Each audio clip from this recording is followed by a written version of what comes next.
Hi, y'all. This is Kristen Chenoweth. Hi, I'm Gloria Stefan. This is Sarah Bareilles. Hi, I'm Patty Lapone. This is Lin-Manuel Miranda. You're listening to the Broadway Podcast Network.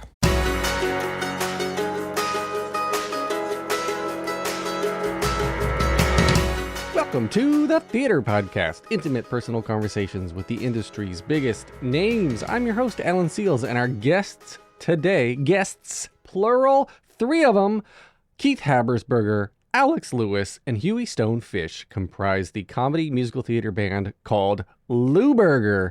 And they became besties both personally and professionally. They tell that story. It's funny. They are such a cool combination of amazing, conceived music. The music itself is phenomenally well composed and put together. So they're this great combination of amazingly conceived and produced music with extremely funny lyrics. The lyrics are actually amazingly good. So you pair that with the music and it just sounds like this amazing, amazing thing that everything they do just comes out top notch. And case in point, their new album, Lewberger and the Wizard of Friendship, is a cast recording of their successful sold-out off-Broadway run that they just concluded. And on this album, they've got special guests that are gods in the improv world, like Wayne Brady and Alex Brightman. I hope you enjoyed this conversation as much as I did. Before we get into it, you know the drill. Find me online on Instagram, Twitter, TikTok, all the places. And now everybody, please enjoy this episode with Keith, Alex, and Hughie, a.k.a. Lewberger. Here you go. 1, 2, 3.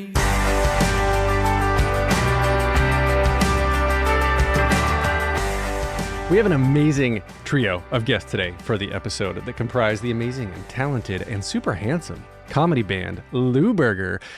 Lewberger is Keith Habersberger, Alex Lewis, and Hughie Stonefish. Not Stonefish, Stonefish. That's 3 words. Thank you. Who got standing ovations. A standing ovation on America's Got Talent, and we're finalists on NBC's Bring the Funny. Their viral songs have been heard by bajillions online on TV and been described as the illegitimate love child of The Lonely Island and Flight of the Conchords.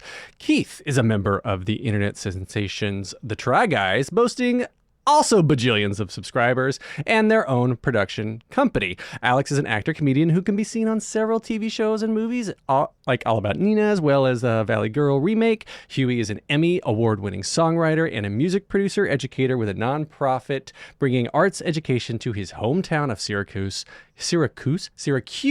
New York.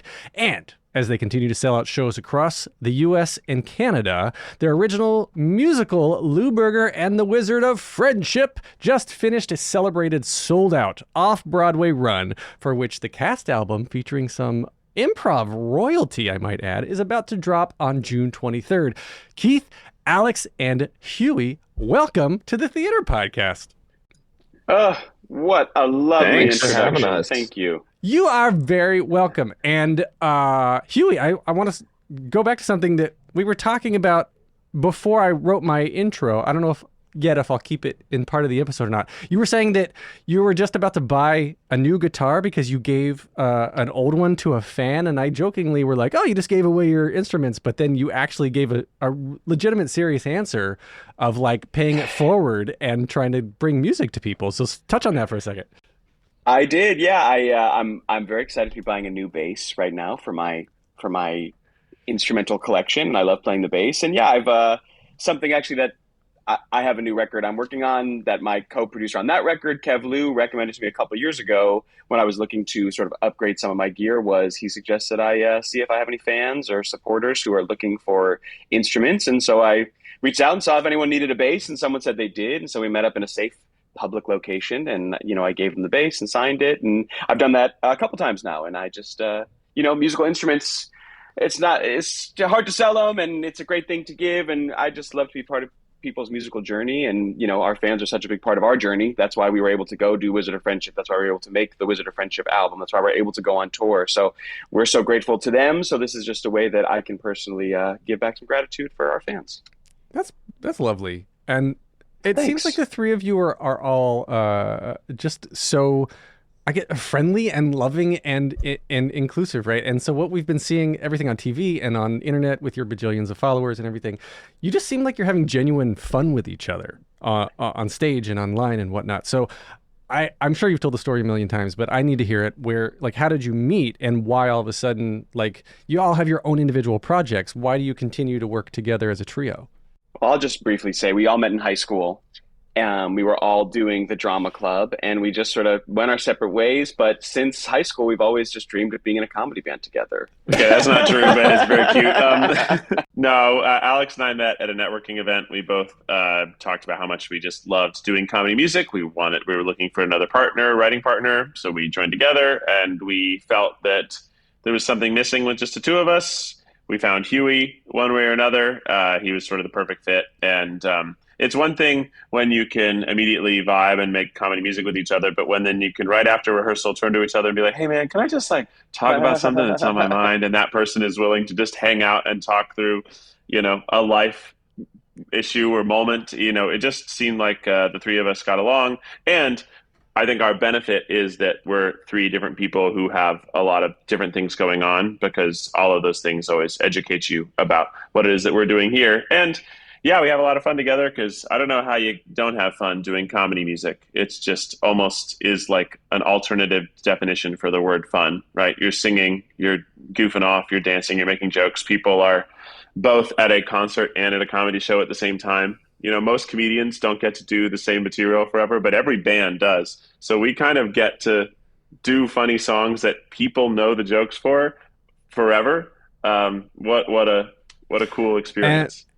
I guess, Alex, for you, why comedy? What is it that's drawing you to the comedy side of music? Because all of you can do so many different styles, but what is it about comedy specifically? Well, I'm just not handsome enough to do not comedy. I'm too weird looking. I've got a giant nose and really curly hair. Nobody would take me seriously if I didn't do comedy. So that's the nice thing. People look at me and just, if I'm walking the street, they'll just laugh at me generally. Like, that's just kind of how I live my life. So it just seemed like a natural place to go. I can sing. So, I figured put the two together. Alex is very it's handsome. Just fun. Alex is very handsome for anyone who's only listening to this. However, what he said about how people react to him on the street, and continue to only listen. Don't verify. It is true that people do react crazy to Alex on the street, but he's a very handsome gentleman. That's very kind of you, Hughie, and my mom thinks so too. I think I've always enjoyed. Me personally, comedy is what I've always enjoyed watching the most, as far as musicals in general, and as far as content in general. Comedy is my favorite thing. I think, becoming a comedian and starting to study it, you definitely get like a love-hate relationship with comedy, and it can be, the most fulfilling and exciting thing to watch. It can also be the most heart-destroying, like boring thing to watch, and we've experienced both aspects of that. It's fun to take observations or just things from your life or things not from your life and create funny things and make people laugh. Like, making people laugh is, very fulfilling for all three of us. And, another thing about laughter, especially when it comes to live performance, is if you're performing live and you make someone laugh, you can actually feel that within you, as opposed to, if you're doing like a drama or something like that, there's less, it's more conspicuous, like how the audience is feeling at any given time. So, feeling the laughter and feeling the applause out of that is very exciting. And it's just something I've personally, and I think the three of us have probably all wanted to chase ever since we started doing comedy. Do the three of you each have a specific education in performing or music, or both? Like, what kind of begot the other? Yeah, we all do have a pretty separate but equal sort of performance background. I went to school, and I have a theater degree, but I initially spent the first 2 years both doing theater and playing French horn in a wind symphony. So I played French horn forever. I currently play a lot of brass instruments. Hughie graduated from Berklee School of Music. He's a songwriter, and he's been doing tons and tons of gigs. Alex has been performing. He's one of those musical theater kids from the womb, sort of things, been in millions and millions of productions. And so between Alex's musical theater experience, Hughie's more traditional music writing experience, and my stage improv, and I mean, we all have improv experience, stage improv, and playing a wind instrument as being one of 70 musicians on a stage where every person's only playing one little part. I think we have a great, well-rounded music and performance background that allows us to bring a lot of different things into our stuff. So hold up, you have a degree in musical theater, but you don't know any musical theater songs. I have a degree in theater. Oh, just theater. So you know many monologues. I went to a school I went to Illinois State, which is actually like a realism and Shakespeare theater school. Like those are the things they do really well. I'm not good at those things necessarily, but ISU also has one of the best college improv groups in the country. I was in that group, and then I toured with an improv group out of college and did all the improv and sketch side of things. And that's where I learned to do video production. That's how I ended up going through the world of BuzzFeed and Try Guys and all that as well. What's the BuzzFeed background, actually? Oh, I worked at BuzzFeed for 4 years. I was one of the earliest people in their video department. I was there when there were only 20 people in the entire BuzzFeed video team, and worked there, created the Try Guys there.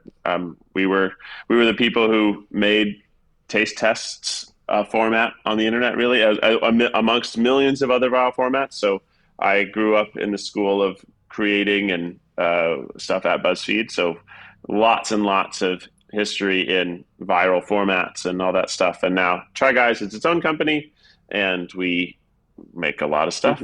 But yeah, I started there, and Alex worked there, and Hughie has done stuff featured when we worked at BuzzFeed as well. So we've been working in the viral stuff landscape for like 8 years in one way or another. That's insane and very cool too. And crossover. Alex Brightman is in your cast album. Yes. For along with Wayne Brady and Deshaun Wesley, two just amazing individuals in and of their own accord. And I talked with Alex. I've known him for a couple of years, and I interviewed him when Beetlejuice was on Broadway the first time before the pandemic, if you remember that. Yeah, of course. And wait, you remember that long ago? And something that I think he was the first like really uber comedian that I hadn't met previously, hadn't known personally until that point, that opened my eyes to the fact that comedy's fucking hard and you have to take it extremely seriously to be good at it. And so like the interview was very straightforward and very serious about like, here's the method, here's what I'm doing, here's how I'm taking it and dissecting it. And it sounds like the three of you as well are kind of following that same path, because there's the funny guy in the conversations when you're out in social settings, and then there's people who can write funny things and aren't that sort of funny the class clown, more or less, right?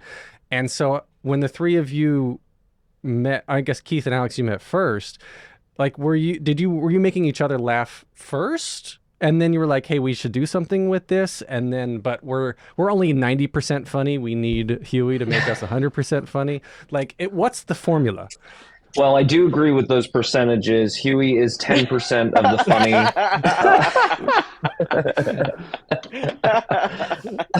No, go ahead, Keith.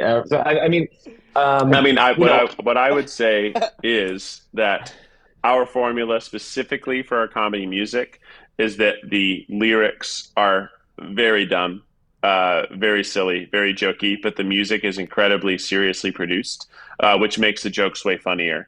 Alex Brightman does a really wonderful job in Beetlejuice of singing everything so wonderfully, and he occasionally gives you like a peek that he can sing beautifully, but most of the time he's singing with this gravelly, crazy voice. But when he shows you that he's capable of so much musicality, suddenly it's so much funnier. And his ability to jump between genres and his ability to sing and his history with how much work he's put into being a good musician makes him so much funnier. In the same way, when you hear our album, if you were listening to the lyrics, you'd be like, wow, this is just really well produced music. But once you start listening to music, you're like, or the lyrics, you're like, oh wow, this song is stupid. And it's that much funnier that we're, taking a song called I'm a Dick, which is, a song about a sausage coming to terms with the fact that he's actually a penis, but it's as beautiful as a lament in Les Miserables. So that makes it way funnier.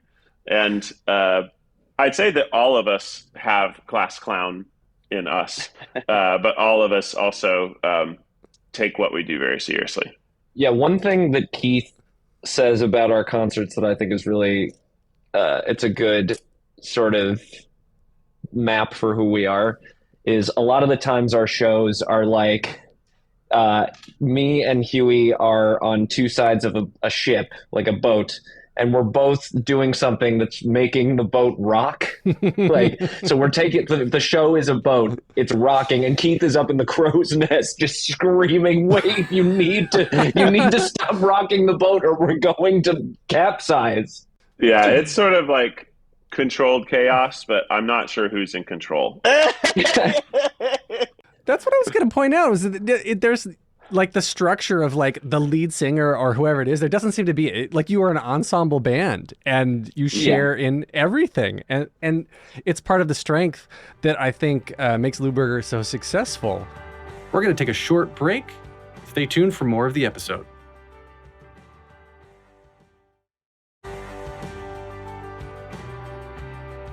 It's interesting, Keith, what you were just saying about taking the music so seriously, because when I was listening, I've got a sneak peek of the album I've been listening to, and I actually wrote down one of my favorite lyrics that I was like, I love these guys. The lyric is, "We wrote a song about vaginas and that does not define us." I was like, that is a rhyme scheme that I can get behind, and I love it. And but you're right, that I was appreciating at the beginning when I was starting to listen. To your point, I was like, man, this is really good music. It's actually good music. It's not like a comedy album of somebody up there with a guitar acoustically, or which could be good. No offense to that, but you know what I mean. Yeah, it's a hugely produced full orchestration of a cast album. And because of that, I started to let that fade into the background of my psyche and was really focusing on the words. And that's what made them funnier, because I could appreciate them that much more. So you did your job. You did your job well. From this reviewer. Thank you. All right. So you're together. You found your 100% funny formula. And then like, where then does America's Got Talent come in? Where does NBC's Bring the Funny come in? Like, is there a turning point like that where you're like, oh, now we have to take ourselves seriously as a comedy band?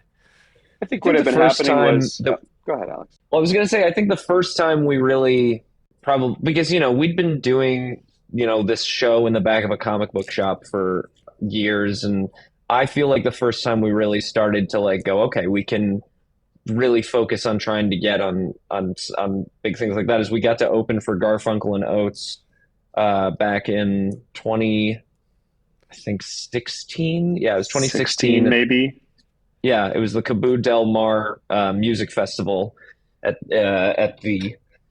this like San Diego race ground like racetrack or something like that. And it was a giant music festival. Like Fall Out Boy was playing, Aerosmith was playing, and we just like I remember the day before we saw another comic go up. We were in like the comedy tent opening for Garfunkel and Oates, and we saw another comedic musician go up, and he like totally bombed. He just totally bombed. And I remember thinking, okay, this could kind of, oh God, this is, this could be the end. But then we went up and we only had 15 minutes and we like had them sort of eating out of the palm of our hands. We had such a blast, and it was just this like raucous 1,800 seat venue with like tons of people. And I feel like that was sort of a turning point right there for the three of us. And anyway, Hughie, what were you going to say? I'm sorry. I was just going to say, I think that's all very accurate. And really, we had been doing this, the three of us, this trio, for a while, playing all around LA, starting to build some of our, a lot of fan base and following. And then we started doing one-take music videos. And that was a big turning point for us, because we were like, we need to have something online that's creative and fun, but also isn't going to cost us $1 million or $200,000. I guess Stupid Idea, talks about that. But this was before Stupid Idea, that can show our creativity and also like uses what we have, which is a camera and some friends we can call up and pay like $150 to shoot 3 music videos for us. So we put those online, and those one take videos were a big impetus to getting us on Bring the Funny. It showed the production team there sort of what we might be capable of, like what we did with a phone, and they were like, cool, if we put them on TV, what could happen? So that really helped to launch us a little bit. And then we got to Bring the Funny, and we were finalists, and then our tours really took off. And then recently, as you mentioned, we were on America's Got Talent. We performed with Terry Crews. He came on our podcast. We had our podcast. So those things, the TV, the touring, the viral videos, the touring back on TV, and now the Wizard of Friendship. It's been a great process for us. With everything, and I knew once because we did Bring the Funny first, and what that show was they were like, we wanted to bring in comedians who we know are good. We don't want this to be American Idol where it's a gigantic audition where anyone can audition. They specifically reached out to us because of those little one take musicals Hughie talked about. And when they reached out to us, it was like, oh yeah, we could do this. But I was very hesitant of just like going on American Idol. They really want to own everything about you. And I didn't want that. But luckily, that specific production really was focused on giving good comedians good exposure and not trying to take advantage of them. And we got very far in that, and met Jeff Foxworthy, who truly kindest guy, really supportive. And once we started performing for a legend of comedy in him and Kenan Thompson, and they're like, wow, you guys are legitimately very good. And even after the taping was over, they would come over and say, no, you're like actually very good. It gave us more confidence to start taking some bigger risks and swinging bigger. And then we started touring. And even our first tours were just in the, Southern California area, and they weren't bringing in 300 people. They were bringing like 60 to 80 people to these little comedy clubs. But now, through everything we've done, we're able to sell out a 400-seat theater in Vancouver or stuff like that. So we're definitely in a great period of growth. But it's because we're very strategic about having a very specific TikTok format, having a musical that we produced, having albums that we produced. We have a special on Amazon Prime. So we have sort of planted all the seeds in different areas, and we're starting to be able to harvest some of the work, I think. Well, speaking of Lewberger and the Wizard of Friendship, like obviously there's musical theater background in your lives, and like Alex, it sounds like, I mean, all the songs, you can play all of this, and like, did this come out of your headspace, or like at what point were you like, yeah, we just gotta throw our hat in there to get on Broadway or off Broadway? Because of what reasons? Well, I think a lot of it came from just the idea that we one thing that Lewberger sort of struggled with externally for a long time was people being like, what are you guys? Are you a band? Are you a comedian? And blah, blah, this constant like not understanding of what a comedy band is. But I think in the past probably year-ish, we've sort of identified, okay, we're a musical a musical theater act is what we are. We live in the world of musical theater, and which is great for us because it allows us to do basically any genre, because any genre can be in musical theater. And it gives that clarity to the people who are like, oh, I like this, but I don't really understand what it is. We're doing musical theater. That's what we do. So when we put out our first comedy special, it was more of a concert, which is great and it's awesome. And that's what we do on tour a lot of the time. But I think just for the next comedy special, we really wanted to put our stamp on it and go, look, we are a musical theater act. We're going to write a musical about us and about our friendship, and take our songs and make them the sort of backdrop for that musical. And that's what we did. And so that's where it came from. And, we were certainly inspired by a lot of the originality of comedy specials that were coming out of 2020, which really kind of enlightened us as far as like what a comedy special can be. It doesn't need to just be a concert. It doesn't need to just be somebody, you got Bo Burnham inside. You've got our buddy Danny Jolliffe put out a crazy like special that he filmed in a bunch of different locations. And, there's been some real innovation in comedy specials in general. So I think we just went, we can still be that comedy band that we are, but incorporate the musical theater that we've now come to really identify with. Do you write your concerts as full end-to-end stories? Because normally, I just saw a music concert the other day, and the songs themselves don't have any through line. They're just song, song, song, song, song. But now when you're doing musical theater, you need a beginning, middle, and end for it to be entertaining for the audience the entire time. So when you're going on tour, when you're doing these concerts, I mean, I guess Wizard of Friendship probably can be workshopped in any of these tours as you're going around, because you can just play them, right? You can play the songs and get used to it. But yeah. I mean, Wizard of Friendship is it is a musical, and when we tour it next spring, it will still be a musical. Some things will change. We'll not be able to take the amount of people and stuff necessarily as we can when we're in a single location for a month. The actual normal Lewberger, normal, I don't think anything about our show is super normal. But our comedy concert that we do around the country, while there's not a specific storyline that gets you from the top to the end, there are fairly scripted, although also improvised, segues between songs. So there are scenes that set up the scenario of the next song. So while it's not a story like Peter and the Wolf, perhaps, it's a story of the three of us. I mean, that's the best thing I can think of is when is there a story with a concert? There is a story of us getting from thing to thing. You don't know what Peter and the Wolf is? I feel like I used to watch it. What happens? He's a Peter and the Wolf is the Peter and the Wolf is when the entire symphony has each instrument represents an animal in this story, and there's normally a narrator that tells the story, and then they talk about a certain animal, and the flutes have and it's a great show. If it's ever at your local symphony, go see it. It's an old thing, but it is in some ways it is very funny, but a lot of it's just sort of a dramatic. It's like a child story, but it's really well done with an orchestra. I digress. Our show has comedy scenes that connect the songs, but it definitely is more seeing a concert sing song to song to song. But what makes it theatrical is that we have choreographed dances, that we have costume changes, that we physically go into the audience, at some songs we take things from the audience. We bring audience members up on stage. It's a very interactive comedy show that is just best described as wildly theatrical. So since we do comedy and it's a wild theatrical music experience, we call it musical theater, which it is. Well, right now, I mean, even theater in general is open to interpretation. Musical theater even more so. Look at what is up for Best Musical. As we're recording this, Tony wins haven't been announced, assuming there will be Tonys with the writer's strike. Who knows? Right.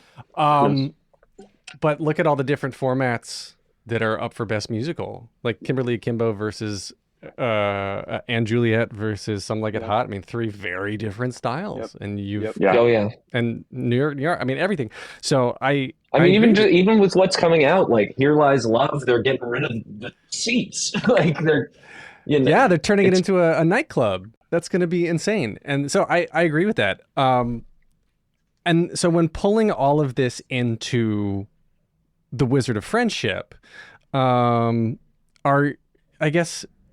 God, the character names are just as stupid as the lyrics are, which is amazing. So you got Alex Brightman as Flim Flam the Sausage Man. Yes. Wayne Brady, the Wizard of Friendship himself, and Deshaun Wesley is a giant bird in a man suit, which is his actual character name. So when are you going out and you're like, man, we need to hold open casting calls. We need to who can we get for these amazing parts? Or are you just texting Alex Brightman and you're like, dude, No, we had a full audition process. We went out, there was some strong consideration. Alex Brightman just put in an excellent audition tape. It was so close between him and Jack Black, but we had to go with. No, what happened was we, our friends who are also our heroes, we found out that they actually liked what we did, and then we thought, oh my god, do you think there's any chance they would say yes to being on our album? And so finally we built up the courage to ask them if they'd want to do it, and they all were like, hell yeah, thanks so much for asking, we'd love to do this. And then we recorded with them in the studio. Where do you meet, where do you just run into Wayne Brady? Like, Online. I know you guys. Actually, sometimes you do. At Disney. The originating thing with Wayne Brady is that I was at Disneyland. Alex Lewis, you were there, right? I was there It too. was all three of us. You were there too. That's right. We were all there. That's when we all had with my Disney wife. passes. And we were walking across Pixar Pier, and I just heard, "Hey Keith!" And now I like I said, I worked at BuzzFeed. I have a very big online presence, so I'm not super surprised for someone to recognize me at Disneyland of all places. It's a million people there, and I turned around and I was like, "Oh, there's a fan calling out my name," and I see, and it's Wayne Brady, and I was like. This is 8-year-old Keith who, was so excited to watch Whose Line Is It Anyway. He watched it standing up in his living room, not sitting down, but standing up. I would watch it standing up because I wanted to participate along with them because it was so fun. He and his daughter were at Disney, and he was basically asking if I would take a picture with her, and I was like, "Yeah, can I take a picture with you?" And that led to him saying that he was a fan of what we did in the BuzzFeed All and Try Guys, and then he saw our duets online and thought they were hilarious, and he wrote to us about one. So we invited him to come hop into a concert we did last winter, where he like, "Hey, do you want to come do some duets with us?" He's like, "Sure. What else could I do?" And we're like, "Oh, anything you want." And so he came and did a few numbers with us, and we improvised a song with Wayne Brady, which is definitely a dream come true. And in general, he, like us, really loves what comedy music is and wants it to be more than it is. There's not very many comedy musicians that exist that you could name, or comedy bands. So he wants to support the growth of this art form. And he's very kindly lent his talents to us. And truly, I think that we are friends, and it's very, very cool to be able to say that. And he even further, like, he recorded his parts for our album even though he was sick, because he really wanted to do it. And he was really great. But yeah, like, we found these talented people. They like us. They agreed to be on our album. They make our album so much better. Alex Brightman I met through a Try Guys video, but also he knew who we were because of these duets. I tell you, TikTok, if you can find a format that can do well on TikTok, and you can do a lot of it, it can really do a lot for you. The duets have done a ton for Lewberger, and it's great. We're going to take a short break. Stay tuned for more of the episode.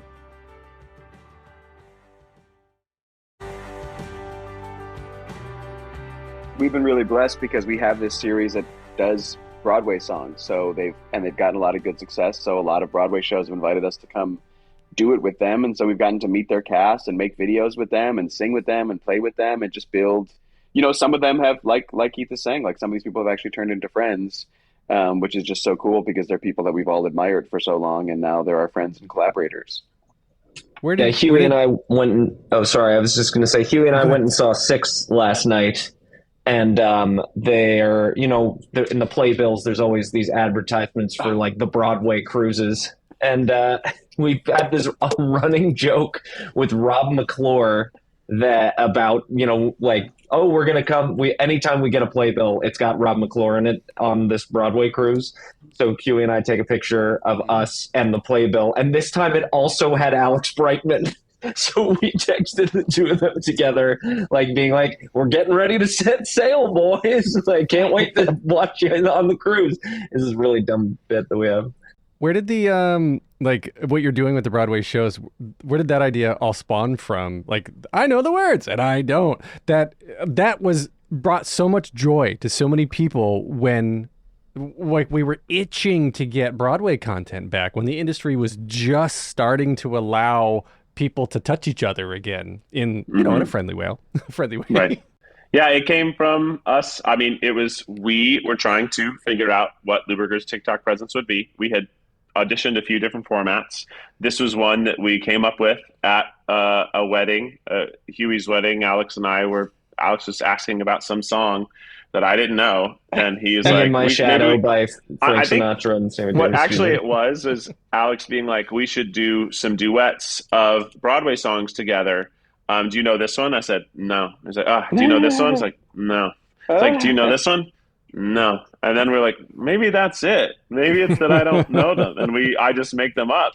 And so we, set a time to record a couple at my house a week later, and they did well. So like, okay, let's do it again. And even the first ones were lounge jazz standards. They weren't even Broadway numbers. But then we found out even more specifically that Broadway songs are so much better, and they have a built-in audience. So we were able to start finding more people who would like us by doing a parody of what it is they already liked, which, this is basically a parody, although it's an improvised parody. Keith, do you go learn the words after you sing it, or you just like, still, screw it? No, don't need to know. In fact, I think from watching our own TikToks, have learned the wrong words. Like I hear them and I'm like, oh yeah, they don't sing my words. We get tagged in videos all the time that are people like, I just went to perform on stage and I sang like your lyrics. Like, oh God, no.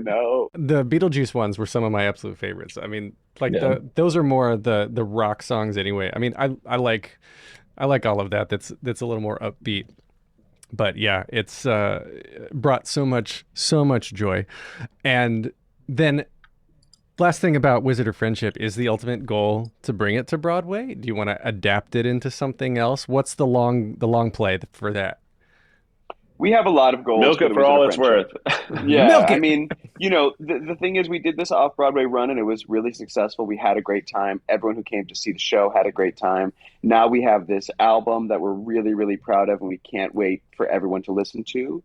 And, we will be touring some version of it in the spring. There's just so many things that we can do. And at the same time, there's so many things that we can do. So we never want to, limit ourselves. We're so creative. We love working together. We always want to create new things. So we definitely have the goal of being on Broadway. And if it's The Wizard of Friendship that's on Broadway, awesome. Let's rock and roll. If it's the next project we do that's on Broadway, that's cool. If it's both, that's great. We love making stuff together and all that. Yeah, I mean, the song, a stupid idea to put on a Broadway show. It's true. It's very expensive. It's a really risky gamble. I mean, from doing our show, gained obviously so much more respect for the world of theater and how hard it is to do, how many things you have to be thinking about, how it really does take a team of hundreds of people and years and years to get a show, even a show that fails after a month on Broadway. Man, that's impressive. It's really hard to get that far at all. Mm-hmm. And so, I would love for us to figure out a way to write a Broadway musical. At the same time, like Hughie said, we have a lot of different ambitions that might not be our next ambition, but I think it's on our timeline somewhere along the way. And also just in thinking of like how we do more as a business of Lewberger, writing musicals that other people can be in and can license and do later. Part of the fun of musical theater is that you get to do them, like you get to be in a student version of Phantom of the Opera, maybe. Like you get to be in them, and our show isn't really written for you to be in. So I think we want to create some more properties that our fans and other musical theater fans get to participate in eventually.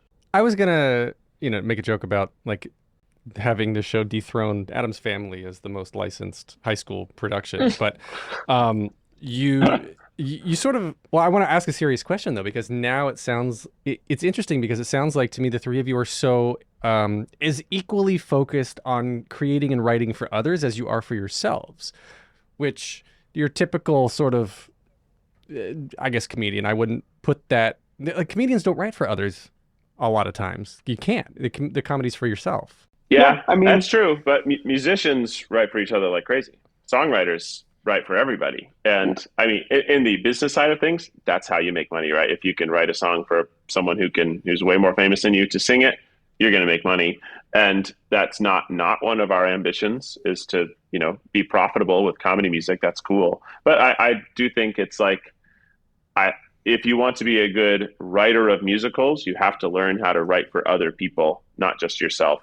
And also you get to make musicals, and then you bring in an Alex Reitman, and he helps you figure out what his part is, right? When you're really making a musical, you workshop it. It's very, very collaborative. Our show was very collaborative, but there was a lot that we had collaborated on prior to arriving there. And there were lots of things we continued to collaborate on, but we didn't build it from the ground up in New York. So I don't know. It's fun. It's hard. It's the hardest I think we've worked on any one thing ever. Yeah, I mean,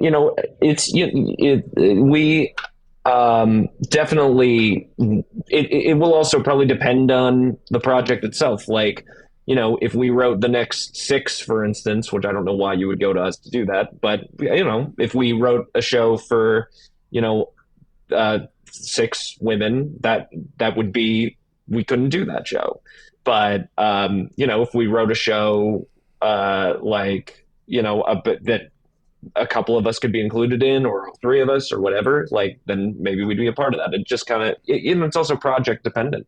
Yeah. And we're like, as a group, I think we would love the opportunity to, write something like the next Legally Blonde, right? Take an IP that exists that's popular. How do we make it into a good musical? I think that's something we are actually very good at.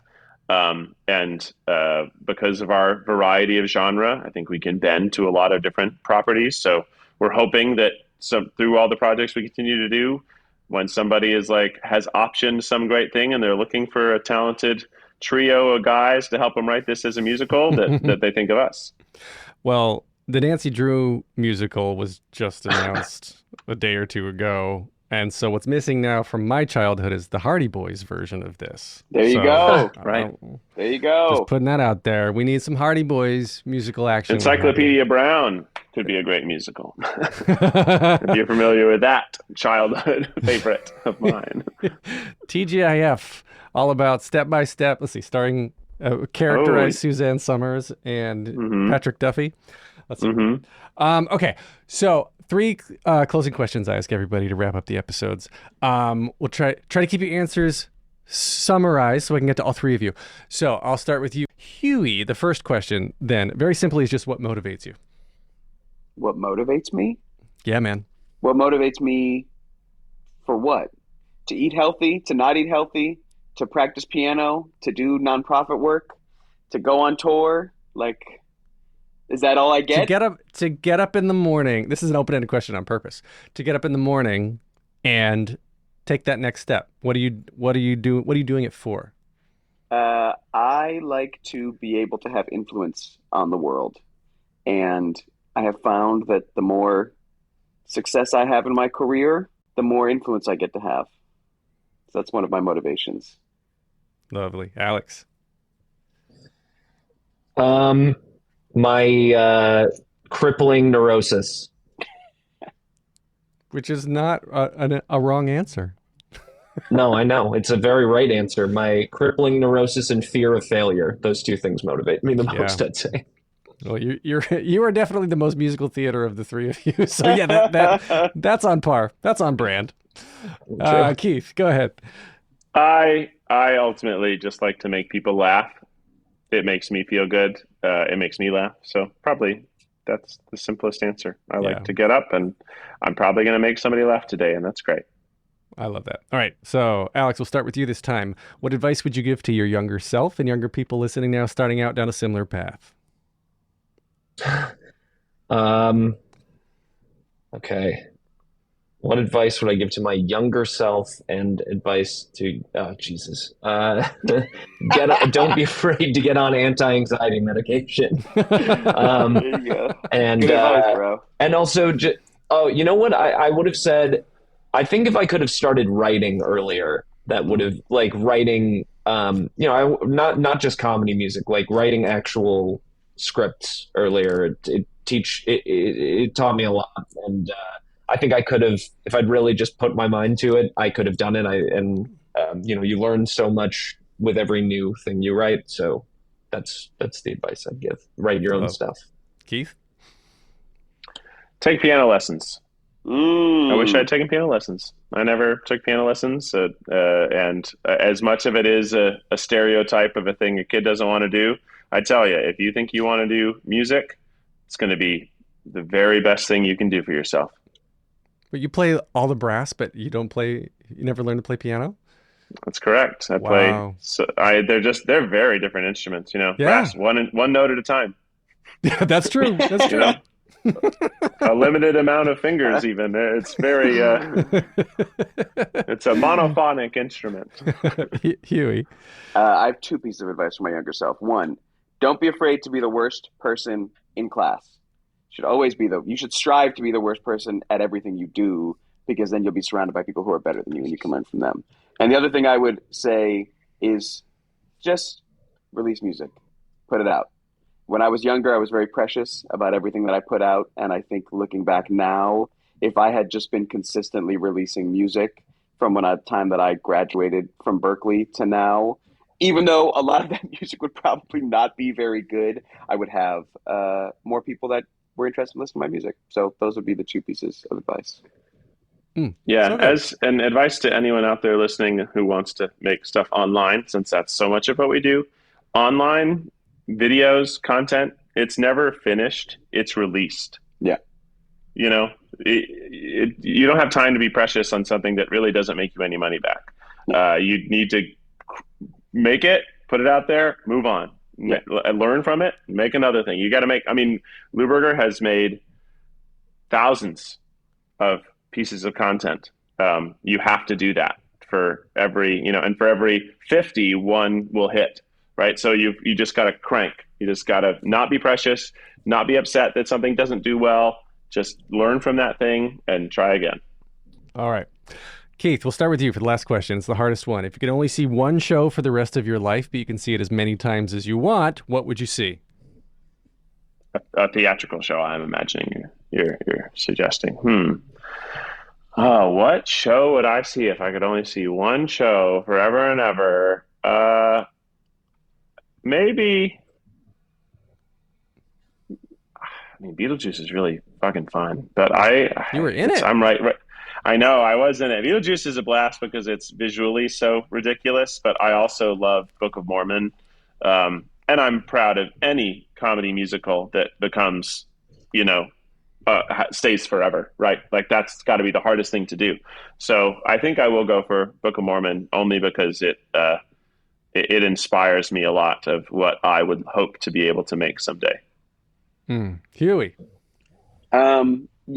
I just saw Jill Scott perform, and her show was pretty awesome. Her show's Jill Scott on Broadway. Or you know who I saw? Melissa Etheridge, who did have an off-Broadway show, and I saw her do her full band show, and that show was sick AF. And she has a Broadway show coming. There you go. Yeah. Maybe Jill Scott, Melissa Etheridge, and Fiddler on the Roof. the all Yiddish version. Okay. Alex. Either Urinetown, Spelling Bee, or Avenue Q. Urinetown? Not Cats? No. I would go. Love Cats. I love Cats, but if it was the only show I could see for the rest of my life, I'd probably go fucking crazy. Yeah. I agree. I would see it once and go, okay, I never need to see Broadway again. I guess I'm done with theater. Yeah. All right. Keith, where can we connect with you? Online. You can catch me at Keith Habs across all the platforms. You can watch me on the Try Guys YouTube channel. You can also catch Lewberger there a lot. I do a show called Eat the Menu, where I eat everything. Lewberger is a frequent guest. And you can also find me on the Lewberger YouTube channel as well. So anywhere, any of those places, you can find me. Alex. My social is the8, a thumbtack, which is a holdover from my AOL Instant Messenger screen name from 2003, but I didn't change it in time, and now that's what people know me as. And you can find me at Lewberger, everywhere else, TikTok, Instagram, all that stuff. Oh my goodness. All right, Hughie, where can we connect with you? Hughie Stonefish, Hughie Stonefish. You can check out my nonprofit, The Arts Project Syracuse, at The Arts Project Syracuse. And do you hate when people say Hughie Stonefish? Like combine your second and last name? That's my name. So, I appreciate when people say my name at all.